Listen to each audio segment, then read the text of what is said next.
Hi gang, I just wanted to take a minute or two today to talk to you a little bit about some of the do's and don'ts in regards to looking at refinancing your mortgage. After doing this for as long as I have, I actually sit next door to a loan officer in our office here, and I can't tell you how many times people come in and refinance a mortgage and make what I consider maybe some mistakes in doing so. I think one of the things you want to do when you refinance a mortgage is to consider the cost of that refinance initially, and also obviously compare that with the savings that potentially you're looking at with refinancing. Regardless of what a lender tells you, there are always some costs to be paid in refinancing a mortgage. They don't do it for charity. They're in it to make money, and they will either a lot of times tell you that there's no cost up front, which may be the case, but typically they're rolling that back into the amount of the loan that you're taking out on there. Another thing that I would be wary of is if you start on a certain term, like a 30-year mortgage, and you're refinancing, I would be wary of going backwards in that term by refinancing back to a 30-year term.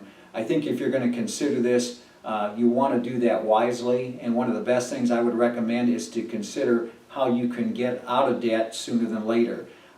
Going from a 30-year term down to even a 20-year or 15-year term will save you so much in interest over the cost of the loan, plus it'll build up your principal a lot faster.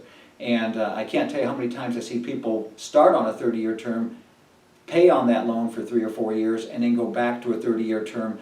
I get that they might get a lower rate, I understand that part of it, but to me it would just make more sense to look to cut the term of that loan down. And besides cutting that down, you also should be able to realize a benefit on interest rate, particularly if you can get down to a 15-year term or more.